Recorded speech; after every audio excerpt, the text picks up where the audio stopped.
hampir 2 juta masyarakat kita itu masih pergi berobat ke luar negeri apabila sakit. Padahal kita memiliki rumah sakit seperti ini.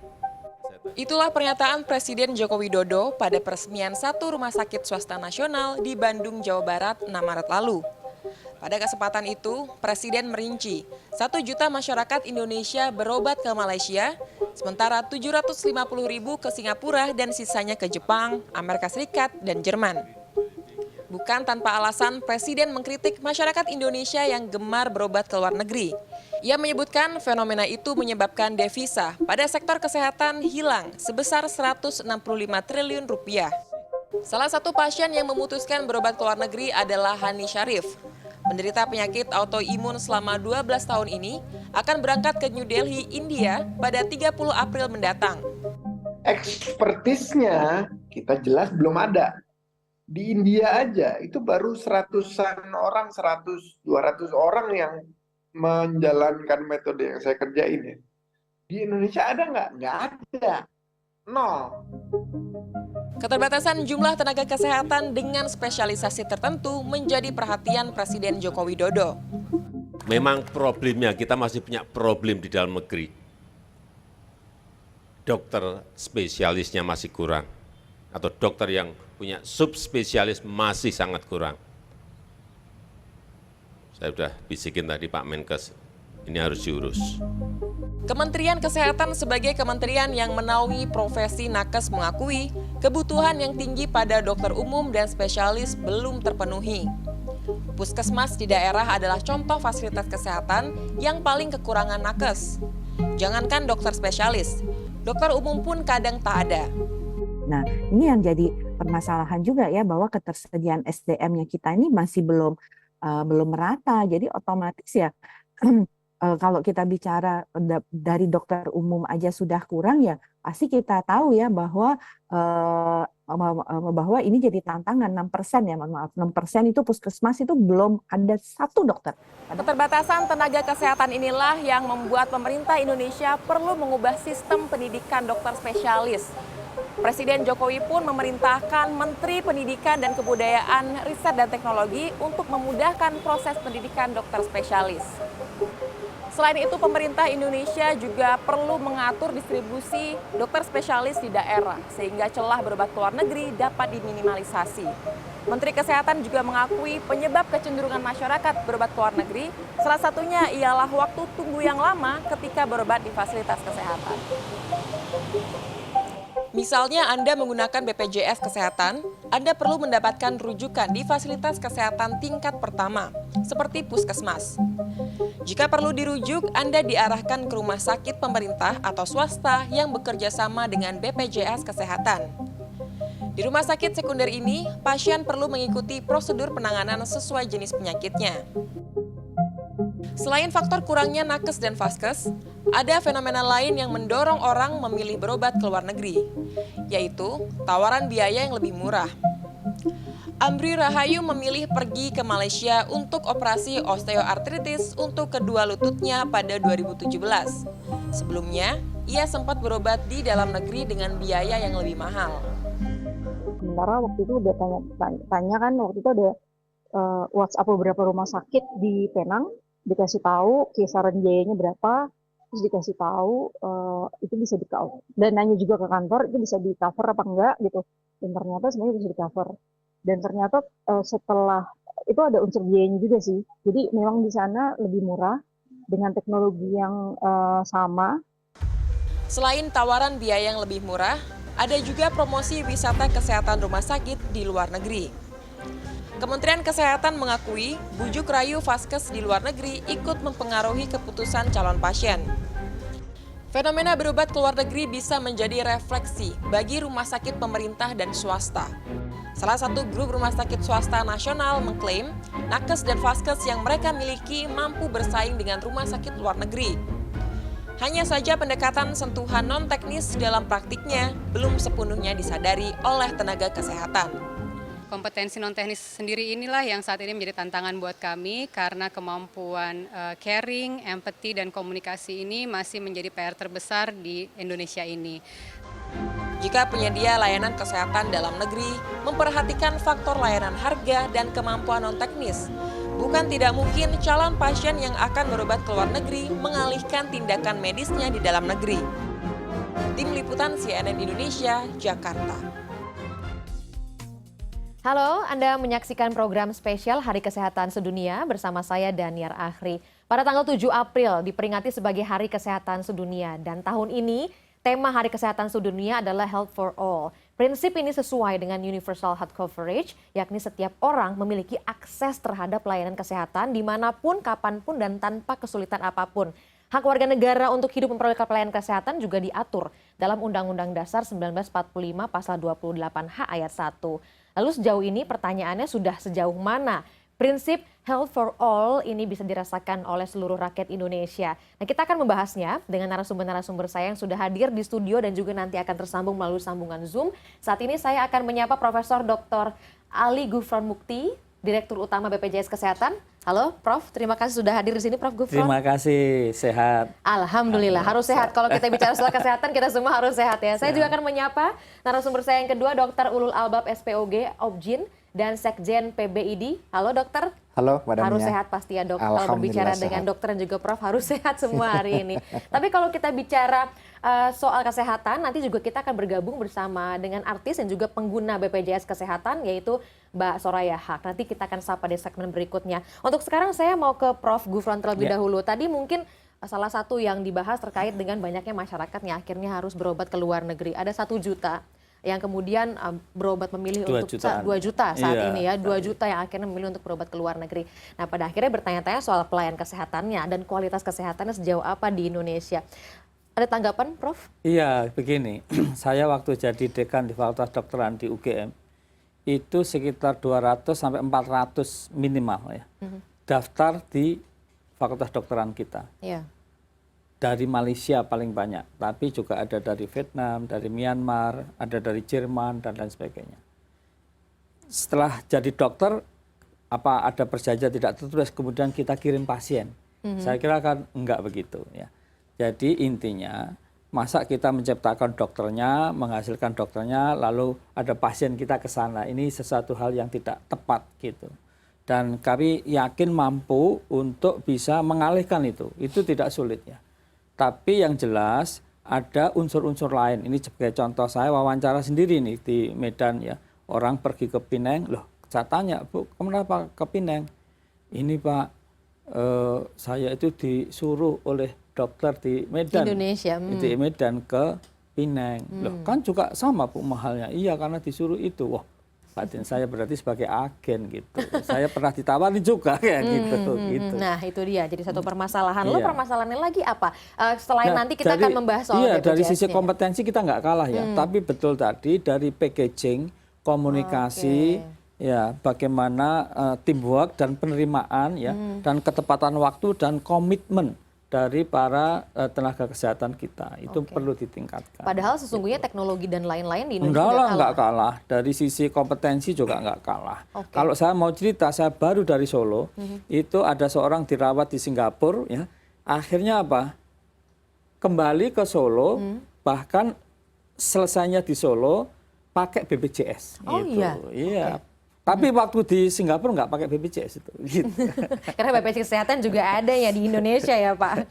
Oke, lalu terkait dengan hal yang tadi, yang saya tahu bahwa Kemenkes memang meminta ID juga untuk bergerak dan juga untuk meneliti perilaku masyarakat yang memang ke luar negeri. Sejauh ini seperti apa? Oke, terima kasih. Kalau kita bicara hukum dasar seorang itu kan adalah mencari yang terbaik dan mencari kepuasan sebenarnya. Betul. Kalau seandainya belum puas, dia pasti akan mencari kemanapun sampai dia puas. Kalau kita bicara pelayanan kesehatan, maka tidak hanya berdiri pada siapa yang mengobati atau dokternya, tetapi harus komprehensif. Sepakat tadi ada statement yang cukup bagus, bahwa dan sepakat juga dengan Prof. Gufron bahwa kalau terkait dengan kompetensi, kami yakin bahwa dokter kami nggak akan kalah. Bahkan yang mengajari dokter-dokter di luar negeri itu adalah guru-guru kita di Indonesia. Banyak profesor di Rumah Sakit Cipto, di Gajah Mada, Universitas Indonesia, dan semuanya yang cukup jago. Kemudian kita tahu juga bahwa selain dokter, ada faktor lain yang mempengaruhi terkait dengan kepuasan dari pelayanan kesehatan itu sendiri. Faktor non teknis banyak, Pak. Mungkin komunikasi, ketepatan waktu, birokrasi, regulasi, dan juga ada beberapa hal yang lainnya yang itu menjadi faktor pendukung kenapa menjadi pelayanan itu tidak bisa dirasakan oleh masyarakat dengan semaksimal mungkin. Sehingga akhirnya mereka mencari pembanding dan keluar negeri. Tapi ada satu, Prof. Kalau di luar negeri nggak pakai BPJS, tapi di dalam negeri pakai BPJS. Saya pikir kalau sama-sama nggak pakai BPJS, saya pikir di Indonesia nggak akan kalah kok. Seperti itu. Nah, itu yang paling penting. Dan yang lebih penting lagi adalah bahwa memang ada sekitar 1 sampai 2 juta. Tapi kita tahu bahwa ada sekitar 268 juta yang lainnya yang saya yakin dia puas berobat di luar negeri. Karena apa? Dokternya, mungkin pelayanannya, dan rasa nasionalismenya itu juga masih ada di dalam negeri. Itu yang paling penting sebenarnya. Jadi ada faktor yang lain di luar kesehatan yang harus kita benahi bersama. Karena kita tahu bahwa kadang-kadang senyum itu menentukan semuanya, Mbak. Mungkin di sana dapat senyuman, di sini nggak dapat senyuman, Prof. Kan itu juga penting juga kan gitu. Nah, penting bicara soal terkait dengan pelayanan ya. Kita tahu bersama bahwa BPJS Kesehatan ini selalu dikait-kaitkan dengan pelayanan. Tapi kita bicara itu nanti, Prof dan juga dokter.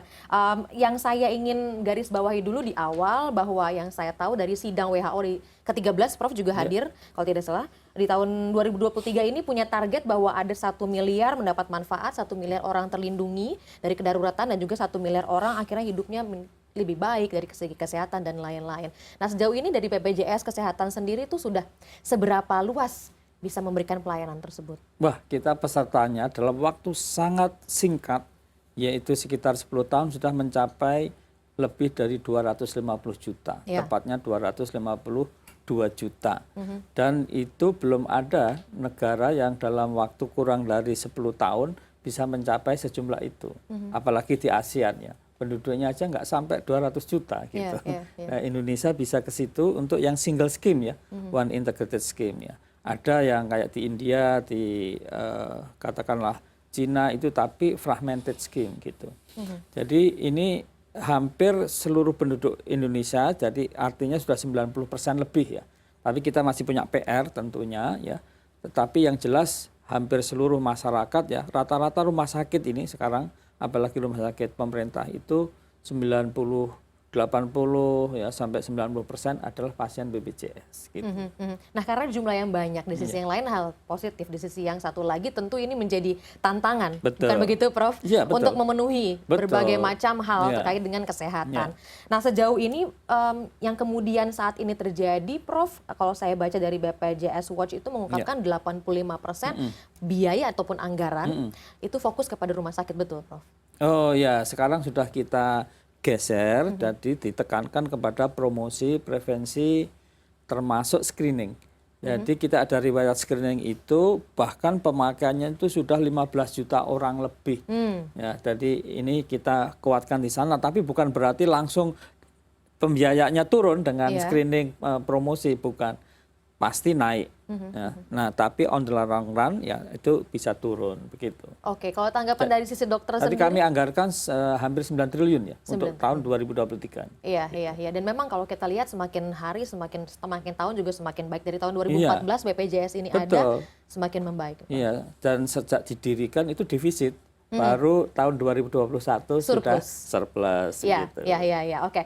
Lalu apa-apa saja yang nampaknya saat ini masih harus diperbaiki karena antrian juga masih ada. Nanti kita akan membahas terkait dengan banyaknya masyarakat yang sejauh ini menggunakan BPJS merasa senang, tapi di sisi yang lain juga merasa apakah karena saya menggunakan BPJS ada diskriminasi pelayanan di sana. Nanti usai jeda tetap bersama kami.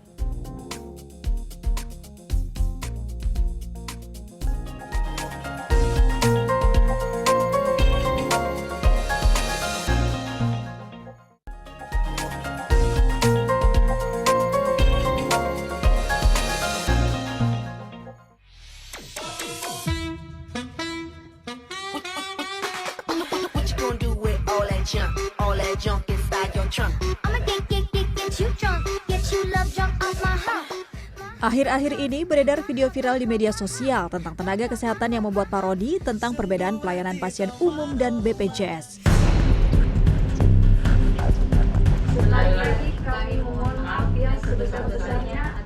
Meski mereka sudah meminta maaf lantaran dianggap tidak etis, hal tersebut memunculkan pertanyaan terkait fakta pelayanan BPJS di lapangan.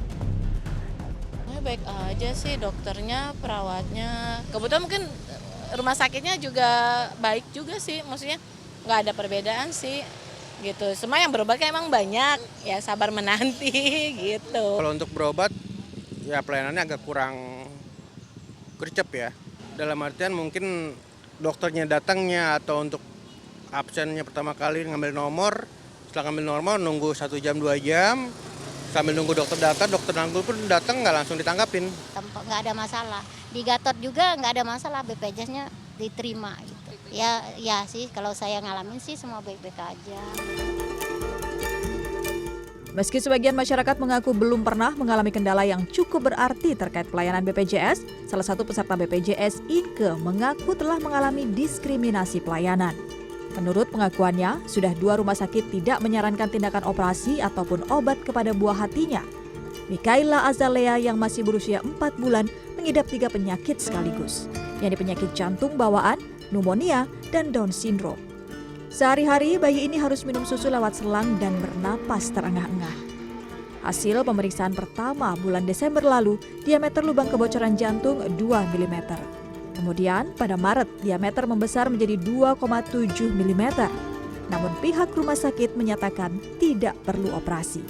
Berat bayi saya tuh baru 2,8. Itu dapat lagi tanggal 20 Maret itu untuk jadwal operasi. Dengan satu syarat itu harus timbangan badan anak itu harus 5 kilo, di atas 5 kilo. Sedangkan anak saya ini udah 5 kilo lebih, nggak ada tindakan.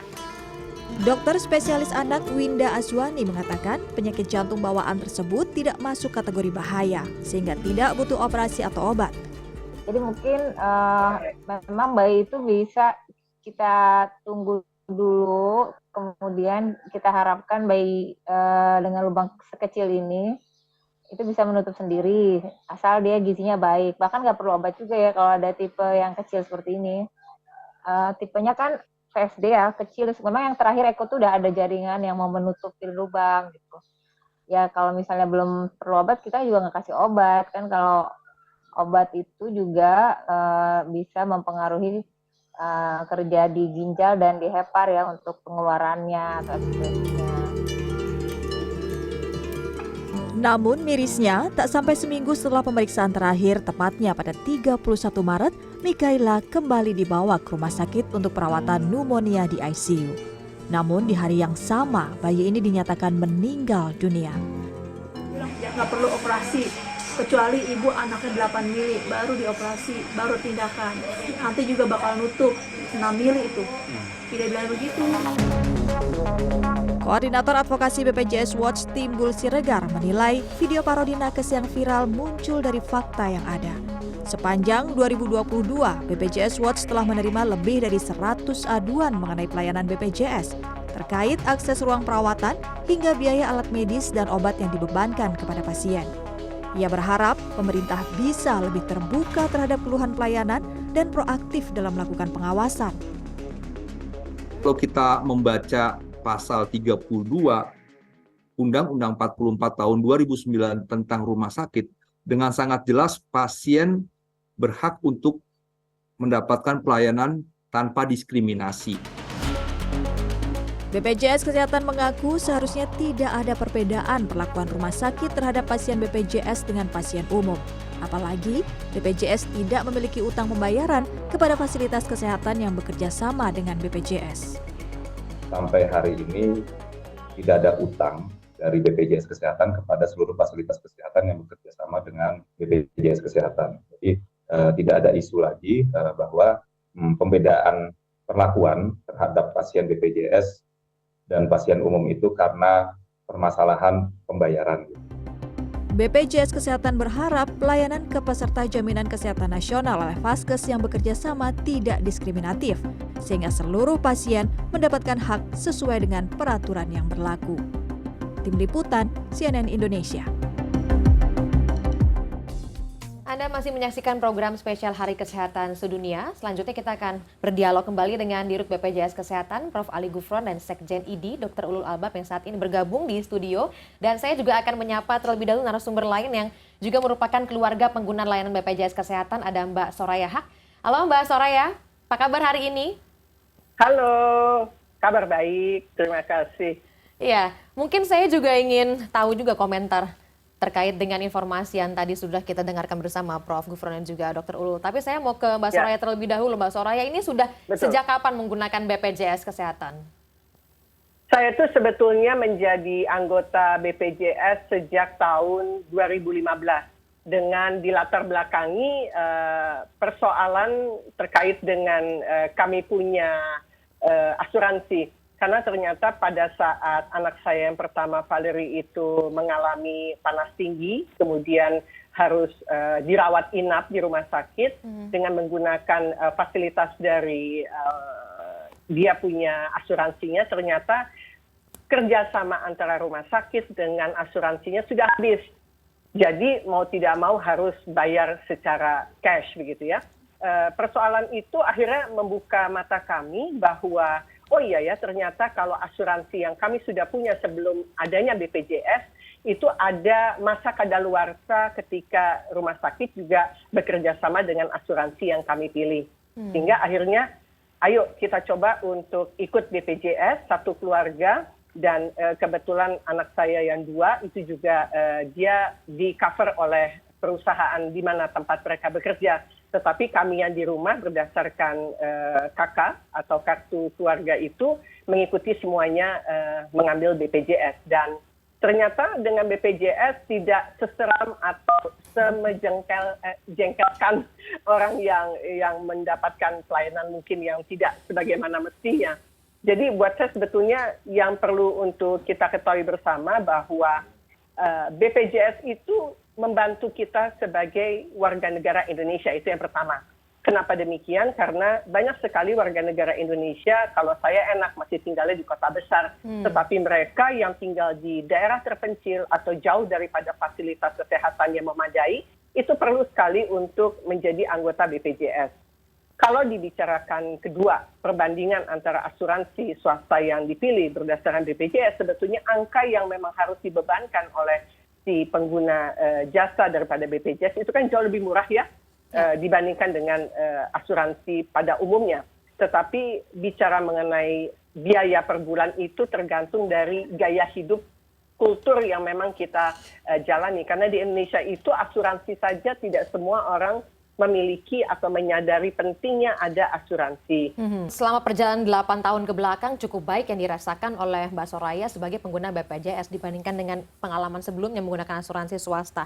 Tentu yang jadi pertanyaan sekarang terkait dengan pelayanan-pelayanan. Lalu bagaimana nih Prof. Gufron untuk memastikan pelayanan itu betul-betul merata, bukan hanya di kota-kota besar saja atau rumah sakit tertentu, tapi juga di rumah sakit lain yang memang juga mempunyai pelayanan BPJS Kesehatan yang sama begitu. Apakah menggunakan anggaran yang kemudian sekarang surplus itu juga untuk memeratakan itu? Oh iya, jadi perlu kami tegaskan dulu, orang bingung itu. Apa tugasnya Kementerian Kesehatan, Dinas Kesehatan, dan BPJS Kesehatan? Ya. Satu, BPJS Kesehatan tidak di bawahnya Kementerian Kesehatan. Baik. Kami langsung bertanggung jawab kepada Presiden. Yang kedua, Kementerian Kesehatan, Dinas Kesehatan itu adalah supply side. Jadi kalau kita bicara tadi, Mbak Soraya sampaikan, terima kasih Mbak Soraya atas apresiasi dan pengalamannya kepada BPJS yang sudah cukup bagus. Nah, yaitu Kementerian Kesehatan menyediakan infrastruktur. Kalau tadi disebut di daerah-daerah yang jauh kayak gitu, nah itu bukan tugas BPJS. Oke. Dokternya kosong, bukan tugas tanggung jawab BPJS. Obatnya kosong, bukan tanggung jawab BPJS. Nah ini karena sudah ada yang bertanggung jawab. Betul. BPJS itu adalah menjamin akses dan tanpa kesulitan keuangan. Dia bisa dapat jaminan akses, jadi di demand side-nya, bukan supply side-nya. Ini yang harus difahami dulu. Oleh karena itu, nah BPJS bisa aja membantu di daerah-daerah tadi yang kurang, nggak gitu. Kita selalu kerjasama dengan Kementerian Kesehatan ya, tapi bukan di bawahnya Kementerian Kesehatan itu untuk diketahui dan kita bekerja sama dengan baik. Gitu. Maka kami sekarang ini berorientasi untuk pelayanan yang lebih mudah, tidak usah fotokopi, pakai KTP aja ya. Harusnya bisa. Memang sebagian rumah sakit masih belum bisa, tapi harusnya bisa. Itu bisa diakses dari aplikasi. Oh, bisa di aplikasi dari mobile JKN dari rumah, atau dari warung kopi atau dari mana saja bisa antri ya. Dan kepuasan itu meningkat secara tajam gitu. Jadi kita ingin tanpa diskriminasi. Kalau ada diskriminasi di rumah sakit mana, tolong laporkan ke kami. Kami punya care center 165 ataupun juga bisa di WA itu di 08118165165 gitu. Iya, itu dia. Akhirnya saat ini sudah banyak perbaikan dan banyak akses yang bisa coba dilakukan oleh masyarakat ya Pak, terkait dengan kemudahan untuk mendapatkan antriannya tuh mudah-mudahan tidak lama lagi dengan adanya online ini ya. Kalau saya mau tahu dari Dokter Ulul nih, secara pribadi ya, kalau yang selalu kan dokter itu kan memang ujung tombak, dokter, perawat, dan administrasi lain-lain staf di rumah sakit. Kalau tadi di awal dokter bilang bahwa pelayanannya ini nampaknya juga harus diperbaiki, murah senyum dan lain-lainnya. Sebetulnya kalau dokter dengan melihat BPJS Kesehatan itu seperti apa sih? Oke, terima kasih. Saya praktisi juga sebenarnya. Ya. 95% pasien saya adalah pasien BPJS sebenarnya. Oh ya. Kalau kita bicara program pasti ada plus minusnya. Kita coba lihat dari sisi pengguna, dalam ini adalah pasien maupun pemberi layanan. Termasuk rumah sakit, kemudian dokter, dan semua penunjang yang lainnya. Pasien saya sepakat dengan Prof. Ali Gufron maupun Mbak Soraya bahwa pasti puasnya pasti ada. Karena kemudian itu luar biasa. Apalagi kalau di bidang saya kemudian di obstetri, dokter kebidanan, bahwa seringkali kita menemukan kondisi-kondisi emergensi. Yang bukan tidak mungkin secara ekonomi pasien belum siap kalau seandainya dilakukan pembiayaan secara mandiri. Sehingga dengan BPJS ini sangat membantu. Seperti yang Prof. Ali Gufron sampaikan bahwa hanya bermodal KTP kita bisa memberikan pelayanan. At least apa? Bahwa seorang dokter juga akan lebih optimal dan maksimal dalam melakukan tindakan. Tidak terhambat oleh birokrasi yang namanya masalah finansial. Oke, jadi memang tidak pernah terhambat juga soal betul itu, sekali. insentif dan lain-lain juga. Selama BPJS-nya aktif ya Prof. Aktif, harus aktif dan harus menjadi peserta. Harus menjadi peserta. Betul, karena ada juga loh ya yang jadi peserta daftar BPJS tapi kemudian nunggak beberapa lama atau nggak aktif. Nah, itu jadi catatan. Itu. Nah, berikutnya lagi adalah yang pengen saya kabarisbawahi adalah sebagai Ikatan Dokter Indonesia bahwa seperti yang disampaikan oleh Prof. Ali Gufron, ketika pendidikan memang didoktrin lah istilahnya. Dan kita juga di Ikatan Indonesia kita tahu bahwa ada kodeki bahwa kita tidak boleh membeda-bedakan pelayanan kesehatan hanya karena pasien BPJS atau mungkin pasien yang lainnya. Karena itu adalah hukum alamnya demikian. Nah, sehingga kalau seandainya ada kasus seperti itu bukan hanya ke BPJS, Prof. Ke kami juga bisa kita menerima aduan tersebut. Karena pada prinsipnya adalah bahwa sepakat bahwa patient safety adalah menjadi suatu hal yang utama dan juga kepuasan pasien adalah menjadi suatu hal yang harus kita prioritaskan. Sehingga menjadi seorang dokter adalah melayani, mengabdi, walaupun juga kesejahteraannya harus diperhatikan, Prof. Artinya begini, kalau tadi Prof. Ali Gufron mengatakan bahwa tarifnya naik, benar tarifnya naik, tapi itu kan tarif semuanya. Kita tahu bahwa ada komponen dalam pelayanan adalah bukan kita lihat semuanya, karena kalau kita bicara tarif BPJS ada bagian rumah sakit, ada bagian dokternya, ada bagian dari non kesehatannya, ada juga alat obat habis pakai dan sebagainya. Yang ini mungkin perlu diskusikan, Prof, karena ada tuntutan atau harapan dari kami selaku dokter pemberi layanan bahwa ada sebuah hitung-hitungan yang firm atau yang pasti terkait dengan berapa sih sebenarnya yang kita terima terkait dengan anggaran di BPJS tersebut. Diskusinya memang cukup hangat ya, Prof ya. Dan kita selalu memberikan masukan kepada BPJS maupun dari Kementerian Kesehatan terkait dengan perbaikan inisiatif bis tersebut. Pada prinsipnya bahwa satu hal lagi yang perlu kita ketahui bersama bahwa universal health coverage ini adalah amanah undang-undang. Sebagai warga negara yang baik, maka kita harus taat kepada undang-undang. Demikian juga kami sebagai dokter, bahwa kita juga harus berpegang teguh bahwa kita nggak boleh membedakan.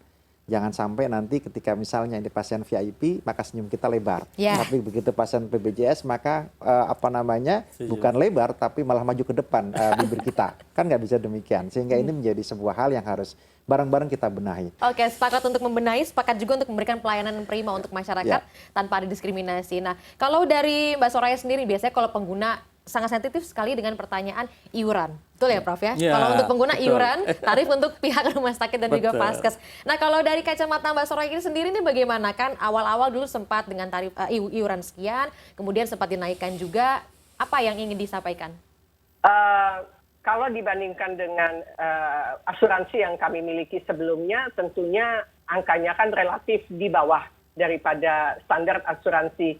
Dan secara umum kita ketahui kalau asuransi itu kan sangat berhubungan dengan kondisi orang yang mengambil asuransi. Semakin muda, dia pasti akan membayar lebih sedikit, bahkan bisa mencapai mungkin tidak lebih dari 400.000. Tapi kalau semakin tua usia seseorang, kemudian dia mengambil asuransi swasta, itu pasti dia semakin tinggi, di atas 500.000 atau bisa di atas 1,5 juta seperti itu. Jadi kalau lihat BPJS, dia kan tidak mengenal usianya. Kapanpun, siapapun, setiap orang bisa untuk menjadi keanggotaan BPJS. Itu salah satu keuntungannya. Dan persoalannya adalah memang, kalau tadi saya dengarkan Prof. Gufron dan juga Dr. Ulul mengatakan, persoalan yang terbesar ketika saya sebagai pengguna BPJS itu sangat terkait dengan dari nakesnya, tenaga kesehatannya. Karena saya tahu dokter Indonesia ini tidak mencakup kekuatannya untuk mengcover di atas 250 juta jiwa yang ada di Indonesia. Dokter makin dikit, COVID kemarin banyak dokter hebat yang meninggal dunia, terus sekarang kondisinya harus mendapatkan ekstra yang lebih lagi dengan adanya BPJS. Tapi saya pikir masalah psikologis ini perlahan akan terkikis kok. Karena memang kesadaran itu, saya yakin dokter juga manusia pastinya secara tidak sadar suka terekspresikan juga. Dan kebetulan saya itu kan dikenal masyarakat, jadi mungkin ada sedikit perbedaan yang tidak saya rasakan, tapi banyak teman-teman yang biasa-biasa saja, masyarakat pada umumnya, mereka mendengarkan urusan BPJS dengan kendala-kendala pelayanan yang tidak ramah itu banyak sekali, Prof, yang bisa mereka dapatkan gitu. Jadi saya pikir mungkin salah satunya adalah nakesnya bisa sadar bahwa perbedaan antara BPJS dan yang mereka non BPJS itu secara psikologisnya itu harus dilatih kali ya. Karena saya yakin dokter juga dalam satu hari kan ada maksimal untuk bisa memenuhi kebutuhan pasien yang dirawatnya. Dan tidak semua dokter mereka mengambil fasilitas BPJS. Jadi dalam satu rumah sakit ketika masuk ke tingkat yang kedua, itu biasanya ada pilihan. Oh, ini dokter spesialis jantung yang menerima BPJS. Ada yang namanya bagus, terkenal, tapi dia nggak nerima BPJS. Jadi kadang-kadang, gitu loh, gemes. Kalau dokter bagus, tapi nggak mau terima BPJS. Oke, baik. Ya mudah-mudahan saja dalam momentum ini ya, dalam momentum Hari Kesehatan Sedunia ini, mudah-mudahan saja ini menjadi momentum bersama. Mbak Soraya, apa yang kita diskusikan hari ini, apa yang dibicarakan hari ini, juga akhirnya membuat masyarakat betul-betul bisa merasakan universal health coverage itu. Jadi semua pelayanan kesehatannya bisa merata. Baik, untuk saat ini terima kasih Mbak Soraya sudah berbagi bersama kita juga semua di studio. Terima kasih Mbak Soraya, luar biasa. Terima kasih Prof. Gufron. Salam sehat semuanya. Salam sehat selalu, sampai bertemu di lain kesempatan. Salam sehat. Ya baik, memang ya tadi Mbak Soraya juga sudah mengatakan pandemi ini sepertinya pun memantik orang untuk lebih sadar dengan yang namanya kesehatan. Keanggotaan BPJS juga semakin meningkat ya Pak sejak saat itu. Nah nanti yang mau saya tanyakan terkait dengan bagaimana untuk penerima bantuan iuran yang memang ditargetkan harus semakin meningkat di 2024 dan bagaimana juga para dokter nanti usai jeda. Tetap bersama kami.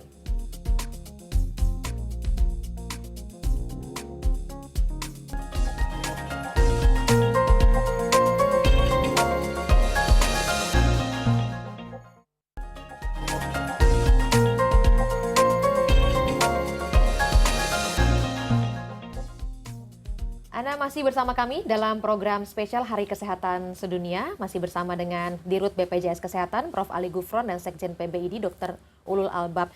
Langsung saja tadi pertanyaan saya sebelum jeda tadi, Prof, terkait dengan penerima bantuan iuran itu seperti apa sejauh ini? Jadi begini, untuk PBI itu namanya PBI, kalau memang sulit ya dia harus urus ya, dan harus dicek aktif apa tidak, karena tahun 2021 itu karena dikuatkan dan divalidasi datanya itu ada yang kurang pas segala macam itu turun sekitar 14 juta. Tapi sekarang sudah mulai naik lagi jadi 96,8 juta orang itu yang dibayar oleh pemerintah pusat. Nah, pemerintah daerah itu ada lagi ya Lah oleh karena itu harus dicek itu aja, jangan sampai tidak aktif gitu. Kalau tidak aktif dan dia dianggap sudah kaya ya bayar. Tapi kalau dia masih merasa tidak mampu, hubungi dinas sosial setempat untuk dia dimasukkan. Jadi kalau seperti di DKI itu pasti dibayari, di Jogja, di beberapa tempat kayak gitu. Oke, jadi pada intinya adalah semua tentu akan mendapatkan pelayanan yang tepat saat mendapatkan sosialisasi yang tepat juga, Betul. edukasinya juga masuk kepada masyarakat begitu ya, Prof? Betul sekali, Oke. dan sudah semakin bagus ya. Dan Belakangan sudah semakin bagus, masyarakat sudah semakin mengerti. Betul. Jangan sampai tidak aktif gitu, apalagi tidak menjadi peserta ya. Nanti itu ada lagunya itu, apakah Anda sudah menjadi peserta itu di YouTube itu. Oke, baik Prof.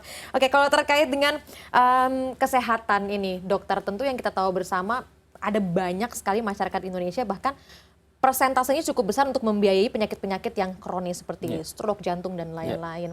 Nah, artinya kan mencegah lebih baik daripada mengobati. Betul. Masyarakat yang saat ini kemudian mengantri dan lain-lain menggunakan BPJS Kesehatan tentu harus juga menjaga kesehatan yang ada sampai saat ini, saat kita di momentum Hari Kesehatan Sedunia. Nah, tentu langkah-langkah preventif apa nih yang mesti dilakukan? Ya, terima kasih.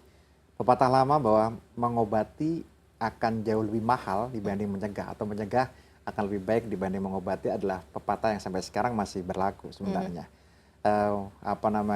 Pergeseran terkait dengan pelayanan kesehatan dari kuratif menjadi promotif, bahkan mungkin menjadi prediktif, Prof. Artinya kita bisa memprediksi apa yang akan terjadi ke depan pada pasien kita, itu menjadi suatu hal yang harus kita dorong. Memang benar, hampir 30 triliun ya, Prof ya. BPJS habis untuk membiayai penyakit katastrofik, jantung nomor 1, cancer, dan beberapa penyakit yang lainnya. Dan itu tercover ya? Dan itu tercover, makanya tadi saya bilang itu tercover. Sebenarnya kalau seandainya ini bisa digeser, mungkin ke arah yang lebih preventif atau mungkin promotif, mungkin surplusnya BPJS jadi ditambah kan, Prof. Nah, kenapa? Kita tahu bahwa semua penyakit itu bukan datang tiba-tiba. Pasti ada sebuah proses sebelumnya, kecuali memang beberapa penyakit bawaan. Nah, ketika pola hidupnya sudah tidak sehat, kemudian pola kerjanya tidak sehat, istirahatnya juga kurang, apalagi ditambah dengan berbagai macam pengaruh yang lainnya. Cara makan, apa yang dimakan, apa yang diminum, apa yang dipakai, kemudian bagaimana aktivitas sehari-hari, itu menjadi suatu hal yang harus kita perhatikan. Pola hidup bersih dan sehat, serta bagaimana cara kita menjaga kesehatan tubuh kita menjadi suatu hal yang harus lebih utama. Saya yakin kalau seandainya memang kita bisa menerapkan itu semuanya, pasti resiko kita menjadi sakit itu menjadi suatu hal yang bisa kita nomor satukan. Kemudian kita tahu bahwa ketika sudah sakit, semuanya jadi tidak nyaman, Mbak.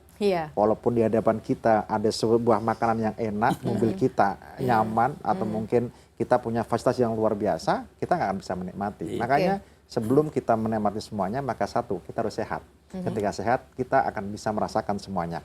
Sehingga edukasi kesehatan terkait dengan pentingnya hidup sehat, itu menjadi suatu hal yang penting saat ini.